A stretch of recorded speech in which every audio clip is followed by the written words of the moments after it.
Only ఈ cookie లోపలుంది Cadbury. లోపల చూడు. ఓన్లీ చాకో బేక్స్ లో ఉంది Cadbury.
Taste so rich, so intense. It's best enjoyed bit by bit. Cadbury Bonville. Don't rush it.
Reversible top మరియు 20 సంవత్సరాల warranty కలిగిన కాలాన్ డ్యూరెస్ట్.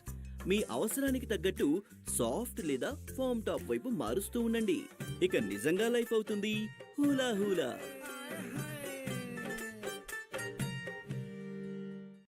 Only ఈ కుకీ లోపలుంది క్యాడ్బరీ. లోపల చూడు. ఓన్లీ చాకో బేక్స్ లో ఉంది క్యాడ్బరీ.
వేసవి వచ్చేసింది.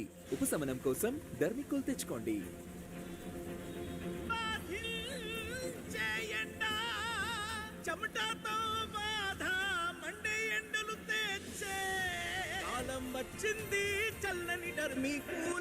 వేప మరియు తులసితో కూడిన కొత్త డర్మికూల్ చెమటకాయలను తొలగిస్తుంది, చల్లని ఉపశమనాన్ని అందిస్తుంది.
Running a business isn't easy, but having the right tools can help save time. Ankur, can you take a quick look?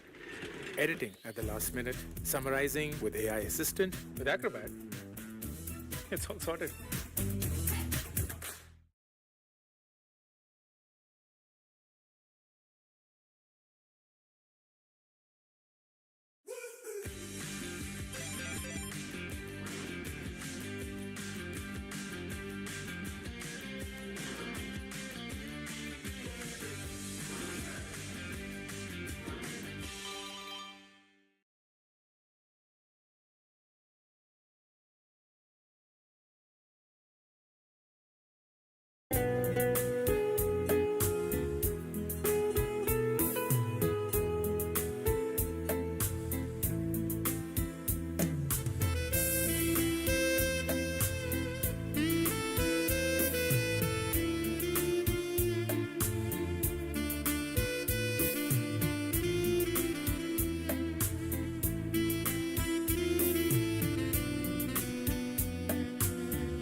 with reversible top and 20 years warranty of Kurlon Duo Rest.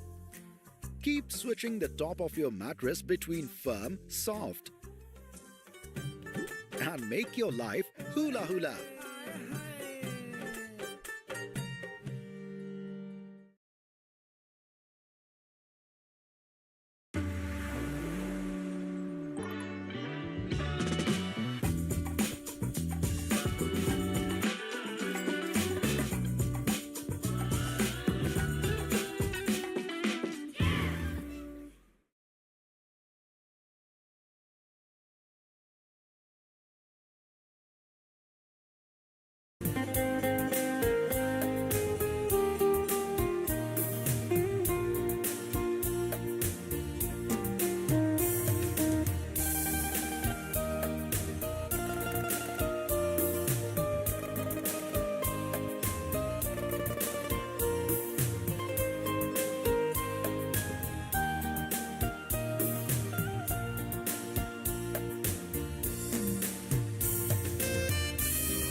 కుర్చీ మీద హక్కెవరిది?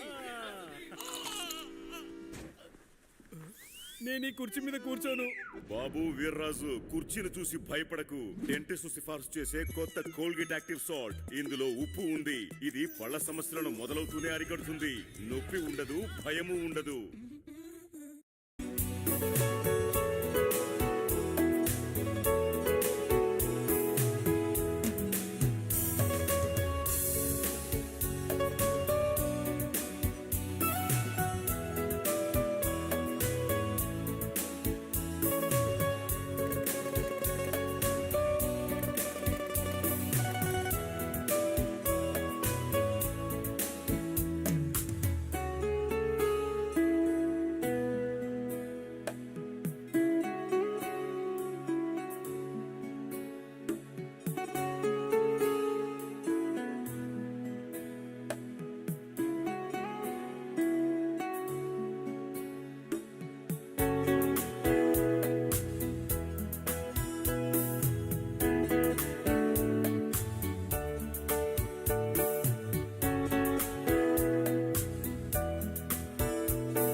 Welcome to Dolby Creator Talks.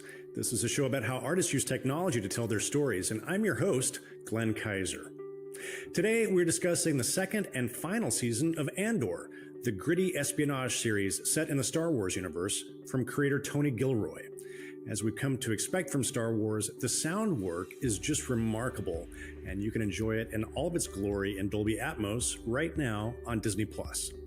In fact, the final episodes of the series were just released, so be sure to check them out before this conversation gives away some pretty big plot twists. Yes, that was your official spoiler alert. Now, as this series is the prequel to Rogue One, it's maybe the darkest of all the Star Wars franchises. I was really struck by just how unflinching and violent it gets. This is definitely not a show for kids, and that visceral impact is reflected in the show's sound design and mix. So joining us to discuss all this and more is supervising sound editor, sound designer, and re-recording mixer David Acord, as well as supervising sound editor and dialogue and ADR supervisor Margit Pfeiffer. This conversation was a real treat for me because I have known David Acord since he was an apprentice sound editor working on Attack of the Clones at Skywalker Sound. And now, over 20 years later, he has worked on so many Star Wars films and series, including The Force Awakens, Rogue One, The Mandalorian, and many, many more. So I started the conversation by asking what it is for him that makes a show like Andor so special and what he was most excited about when working on season 2. Here's David. What I loved about season one of the many things I loved about season 1 was it's a very small, tight-knit crew. A lot of times, like on, maybe people don't know that on a lot of TV shows or features, the crews tend to, depending on the schedule and the budget, crews can be fairly large, maybe up to like 15 people or so, or more. On this crew, I think there was like a total of 5 of us for the entire show, editorial and mix. It's really small. It's a small crew. The time is expanded to accommodate that. And you get to become pretty close with everybody, and you get to, it's a more intimate experience, I think. That's one of the things I like about it. Margit, you've done some work on some amazing feature films as well, Inglourious Bastards, Hunger Games, Justice League. How did you find your way into the Star Wars universe? How did this magical collaboration come to be? The magic happened. I've worked with the Gilroys, so John, Dan, and Tony Gilroy for the past 10 years. And when Tony, we had discussed Andor many, many years ago, and I'm like, of course I want to be part of this. How could you not? And what a wild ride and great adventure it's been. So yeah, grateful. Tell me a little bit about how you guys work together. I mean, I'm presuming, David, that you kind of handle sound effects and sound design, and Margit, are you're handling dialogue and those production kind of track issues? Correct. I do dialogue, ADR, loop group. So it's pretty much 2 different types of food groups. And Dave also obviously does the re-recording mixing as well on top of the sound design. And it was great fun to, have a small team like that, because you really develop a shorthand, and especially over, years of working together. And David, you're on the mix, you're mixing sound. Who's mixing dialogue and music? Me. Oh, you're doing the whole thing by yourself? Everything. Yeah. It's not unusual for episodics to have a single mixer do everything. So yeah, that was the process. It's just me handling all of it. I have a super session with everything in one session: music, dialogue, effects, Foley, backgrounds, ADR, all that is all in one giant Pro Tools session to kind of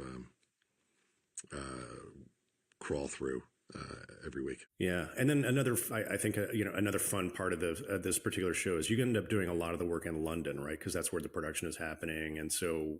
Yeah, David, are you doing some sound design and preliminary work up at the ranch at Skywalker Ranch, and then you go to London, or kind of walk us through the workflow? How does that work? So the bulk of the work is done stateside.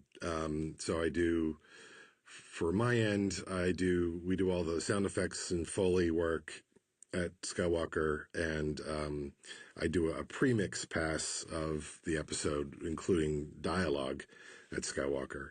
Margit works in Los Angeles working on dialogue. We have a dialogue editor at Skywalker as well. But anyway, so the bulk of that's done in California. We do what we call the final mix pass at Delane Lee in London, in Soho. And that is usually about a week per episode ish. We spend probably 2/3 of that time with John Gilroy, who is the main picture editor and co-producer of the show. So we get the actual music on day one, and we spend a lot of the first day and a half is working in the actual music against everything else that I've pre-mixed. And then we just sort of go over the episode over and over again with John, and we get it to a place where we feel like, okay, we can show this to Tony, move on to the next episode. We stack up 3 episodes like that for Tony, and then Tony comes in that third week, and it's just all about showing the episodes to Tony and Sana, our producer, and mix fixes and screening that whole week. And then you go back and you start it over again with the next 3 episodes. At Delaney Lee, are you on a theatrical stage, or are you in a smaller room for like a 7.1.4 room? What's your situation there? It's a smaller room. It's like a larger near field stage. This room is kind of a small near field stage. I'd say it's maybe twice the size of a room like this. Delaney Lee has, I think, 4 of those rooms. Then they have a couple of bigger rooms, and they have like a giant stage. When we did the theatrical premiere version of the first episode, we went to the giant stage and did sort of an up mix from our near field to like a full Atmos, theatrical awesomeness on that stage. I noticed from your, the social media feeds from some of the Skywalker folks that you guys had a big theatrical premiere in LA. And so I'm kind of curious, like, how did your near field, home theater Atmos mix translate? I mean, was it pretty close, or what did you have to, what kind of adjustments were you making to get you through the one theatrical screening? Well, I only heard it when we did it at Delaney Lee. I didn't go to the premiere. Margit could probably answer that better than I could. I mean, it sounded wonderful, and it really translated well. But we've also taken, Dave, when we were on the big mix stage, you obviously made sure we did a wonderful up mix. And we also had the pleasure in London for season 2 for our little first 3 episodes strung together to invite the cast members and have our own little screening there in this beautiful, brand new, wonderful soundstage, mix stage at Delaney Lee at the new facility. And it was a great memory, too, on top of the premiere. Yeah, we had Miro and Cyril and who else? Oh, Perrin were all there for a little screening. That was really fun. David, you mentioned the music, and you said something interesting. You said on the first day of the final mix, you have the actual music. So I was kind of curious about your working with the new score from Brandon Roberts. Yeah. I think if there's a truism about the Star Wars sort of cinematic language that was established with the first set of films, is like I would describe them as music forward. I think one of our jokes was like, if a Star Wars movie is 120 minutes, it's got 118 minutes of music. So lately, yeah. So are you having some, like you said, actual music on the first day of the mix, but are you having some rough versions that you can kind of see hear what's happening, then kind of guide you through sort of your sound design process before that? We work against demos, so we get a demo from the composers group that's just a stereo comp of whatever they've made. The instruments are usually synth that's meant to sort of represent what they're going to record, and it's usually pretty close. At least you get the feel of what they're doing, and the beats are hitting in the right spot, and that sort of thing. But our music editor, John Finkley, shows up day one. You know John? Oh, of course, yeah. Okay.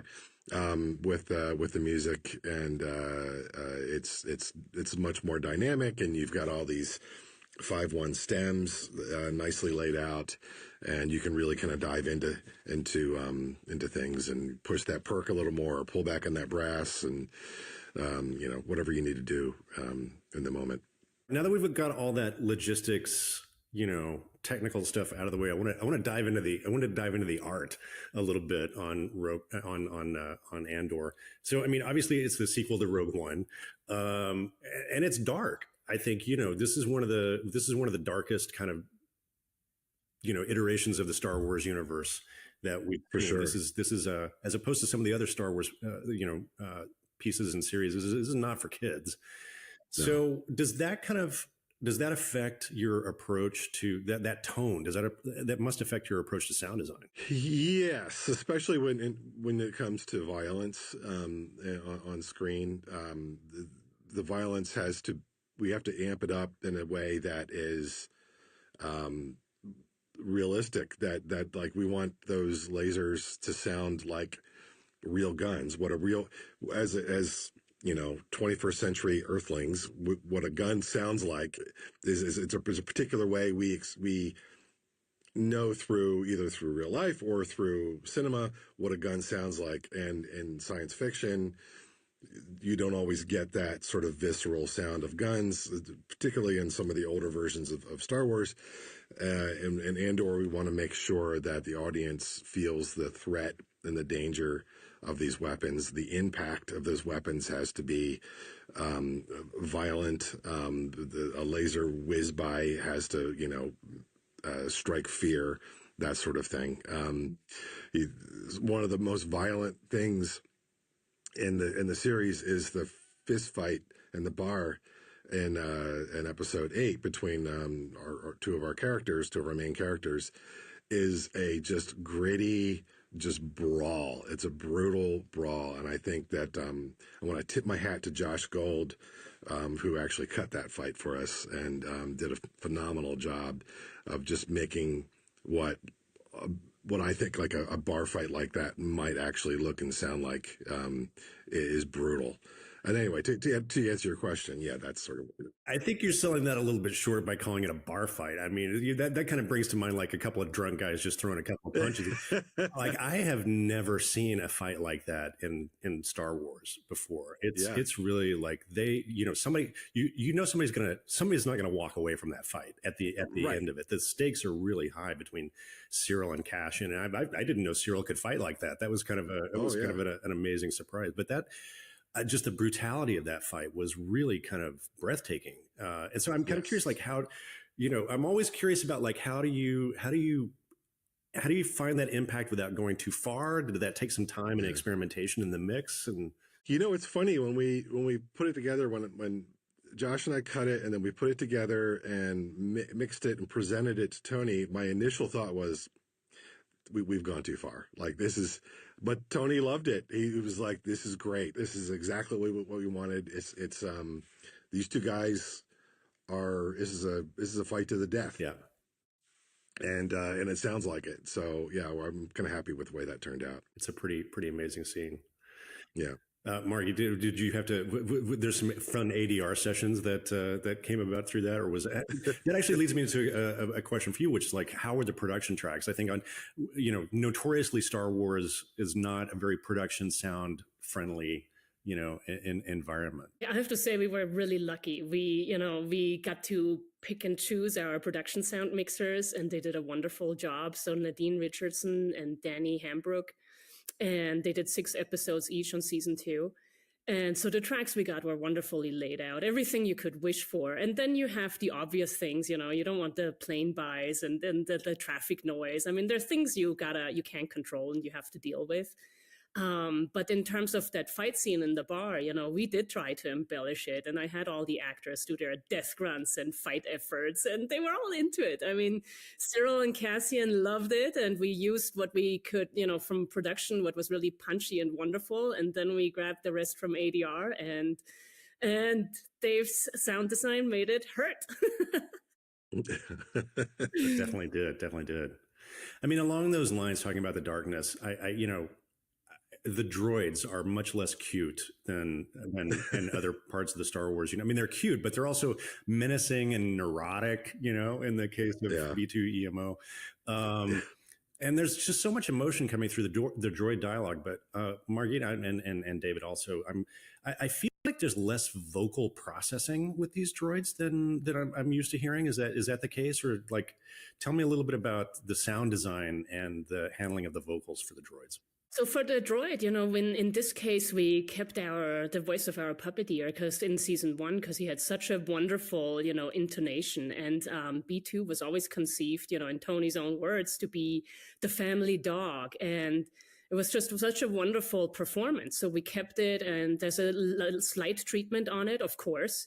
But you don't want to go over the top in this moment because you don't want to lose the emotion. I understand that the intention was always to find a vocal actor to revoice to revoice B2 and in post, but then you guys just sort of fell in love with the puppeteer's voice, and he's actually doing all of those like stutters and stops, and that's part of his original vocal performance, which is amazing. Yeah, he's doing a great job. So we kept him the whole time throughout, and was perfect. What were your conversations with Tony Gilroy, even back in season 1, about the creative inspirations for the show? I feel like sometimes I'm watching like classic spy thrillers, set in the Star Wars universe. But were there any like references? Yeah, I don't remember specific other projects you'd be referencing, but yes, it was very, very much meant to be sort of World War II spy thriller. That was sort of the vibe from the get-go in season 1. That's what we wanted to do, was echo that sort of feel, that kind of boots on the ground. We're getting into the sort of the microverse of a rebellion and what that looks like. Getting away from the big broad stuff of Jedi versus Sith and giant space battles and all these things. It's the stuff that happens on the ground, that all those little moments on the ground that trigger those bigger moments. Like space battles and all that sort of thing. You need those little moments. You need the sort of unsung heroes to sort of be the catalyst for the larger events. And I think that's really the theme of the show. I feel like there's a lot of attention paid to the tech of the universe in Andor. And making sure that it's appropriate within the timeline of where these stories sit in the Star Wars universe. Like, you feel like this definitely feels like it's just before, Rogue One and then episode 4. And I feel like visually there's a lot of seed planting for, episode 4.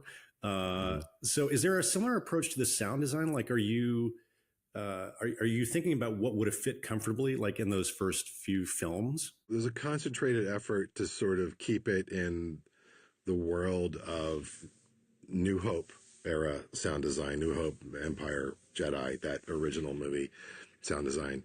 But we also, because of the tone of the show, we want to keep it that sort of a gritty, grounded, hyper-realistic feel as well. So straying away from the sort of fantasy side of those movies and getting into the more, diegetic side of the sound for the show. So if we were recycling a sound like a Stormtrooper blaster from New Hope, 1977, if we're going to use that element for a Stormtrooper shooting a gun like we did in Andor, we also want to punctuate it with something. We want to give it a little extra feel to it, again, to keep that sort of grounded violence that we're looking for the show. So there's a mix of old and new for the legacy sounds, and of course there's plenty of new sounds to have fun with as well. I feel like along those lines we're experiencing a much grittier version of Coruscant than we did, in the prequels for sure. You've got that great sort of that halfway house apartment that they hang out in, and I from the prequels, I always thought that everything on Coruscant everything was brand new and sparkly and very, very slick sounding. But this is a very different feel for Coruscant. So tell me a little bit about the sound design for some of those seedier parts of the capital world. Yeah, like you pointed out, what we've seen of Coruscant, particularly in the prequel movies, is this very shiny, beautiful city planet. For those who don't know, Coruscant is a planet where the entire surface is a city. There's no surface that is like left untouched. So it's a totally urban planet, and all we really ever see, for the most part in the movies anyway, are the prettier sides. There's moments where we see some seedy things, like in episode 3 and in the Clone Wars. But Andor, when we're in Coruscant, pretty much dwells there in that sort of underbelly part of Coruscant, tenement housing and just some seedier parts of like real urban living that not everything is shiny and pretty. Not every building has a doorman. Yeah, this is probably how the bulk of the people on Coruscant live is like this. So when we're in the apartment with them, the traffic buys, we gave some of the vehicles a little extra throat to them. You hear the occasional Coruscant police siren go by. That's always sort of a giveaway in movies where you're not in a good place when you hear police sirens in the background. Cassian's walking down the hallway. You hear one room is blasting music. There's a crying baby over here. There's a couple arguing over here. It's sort of like it's not.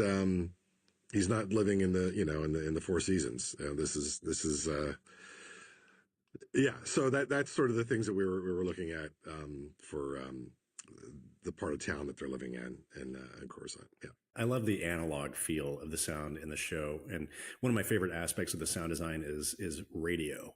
It's a recurring element in the show, and it's a huge part of the storytelling. I'd love for you to talk a little bit about designing the sound of the radio communications. Episode 5 even opens with that great moment of Clea tuning the radio, and I'm in love with the massive comm station that she has in the back of the antiquities shop. The radio communication setup that they have, which is a sort of covert in the show, it's referred to as the fractal radio, is a design that's there's a lot of John Gilroy in that design, as far as like the concept of it and the feel of it. It's a recurring thing. Not just Clea's radio, but if we're with Cassian, his radio has a similar vibe, just so you can kind of connect the two, that they're on the same bandwidth. That kind of goes back, I guess, to maybe Tony's original directive about the show being a bit of a World War II spy drama. That there's a lot of that kind of thing in those old movies. There's a People lot of listening and dialing. Yeah, somebody, in a basement somewhere, Morse coding to somebody. That's sort of the vibe that we're going for, and a lot of speaking in code and that sort of thing. Planting listening devices, as we saw in, I guess that was episode 5.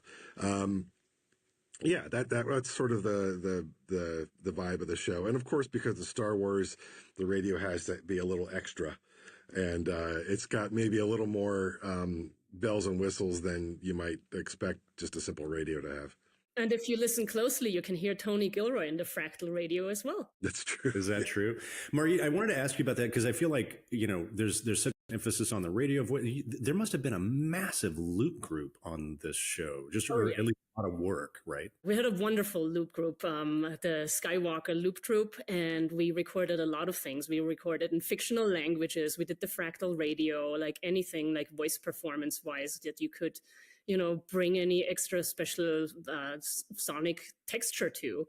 And it was great fun. I mean, it was really tremendous. I had them sing in a fictional language and chant, and we went all out. And it's all about capturing the energy that will embellish what was recorded on set, and then go much deeper. And to lead into the Gorman language, Tony Gilroy very early on during season 2 had been talking about it, how important that was to him, and designing this fictional language based on French phonetics for the planet of Gorman.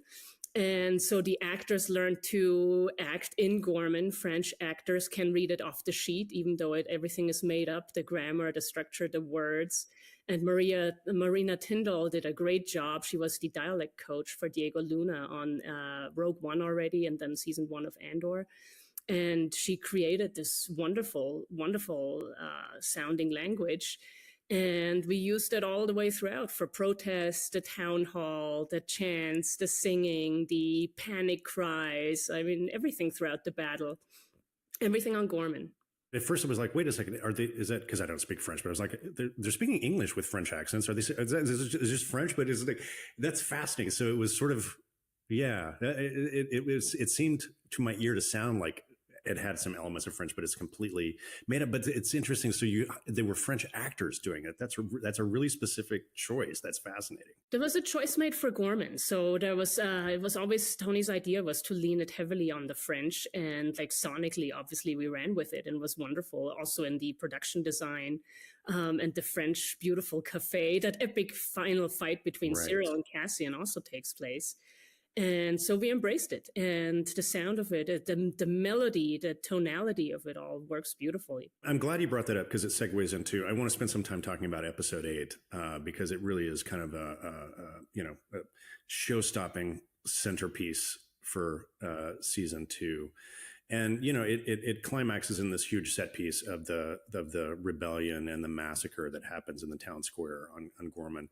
I mean, you talked a little bit about the alien language. I'm always fascinated by the development of the alien languages in the Star Wars universe. So was that something that was, I mean, obviously that had to be figured out before production, right? So and then the actors got trained in it. That's fascinating. So it was figured out long before production, and there was obviously every single line was thought out and translated for the cast as well as for the Loop Group. And Tony gave pages and pages of stage notes and what and how and where he wanted it placed and what the intent was, the energy should feel like. And then the actors had fun on set. I mean, they were all the way to the point so fluent in it that they could improvise amongst each other, even though, of course, most lines were written and specifically tailored to the text. And it worked beautifully. A lot of actors there for that sequence. That's kind of you kind of have a built-in loop group already to go. So did you end up using... I'm thinking about right before the massacre, they start singing, and it's these huge moments. Was that all captured during production? Did you have to augment that in post, or tell me a little bit about that? Some of it. So like our lead that starts off the song, of course, he's a cast member and he started it perfectly. But then you have all these shots you want on the wide shots. You want to feel the crowd singing along. And on the close-ups where people are moving their lips in the background, but you have nothing on it, you want to fill it out. You want to be able, on a scene that runs so long through, it feels like the entire episode, you want to keep it interesting. So you want to have different variations. You want to feature sometimes the production more, sometimes the extra stuff you recorded. So you have a little bit of a dynamic between the different cuts and the different locations on the plaza, on Palmo Plaza where you're at. And it's a texture, it's a sonic texture you want to weave in and out around the sound design and the music, and then the big crescendo at the end and the chanting, and it all works to be one giant build. And tell me a little bit about the production. Was that a practical location, or was that a backlot, or how much control did they have, from a sound perspective over that sequence? For Andor season 1 and season 2, they went really big on all the sets. They shot at Pinewood, a lot of scenes at Pinewood, so they had wonderful, beautiful sets built there. Last season for Ferrix, and this year the Palmo Plaza and the beautiful cafe, and everything was established. And so they had pretty great control over it. Sets on a soundstage? Yes, on the studio backlot of Pinewood, yeah. Obviously, the rebellion and the massacre on Gorman it's a huge set piece sequence, but in a way, I feel like it's really Cyril's story. He's one of the characters that changes the most through this experience in this episode, and we follow him through it. But there's that wonderful moment, when he's watching this massacre and it starts to play out in slow motion. And that gave you a really interesting opportunity to do some creative sound design.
that evolved quite a bit with how to handle that moment, where it's largely a music sort of thing that's happening there, but we're getting into Cyril's head.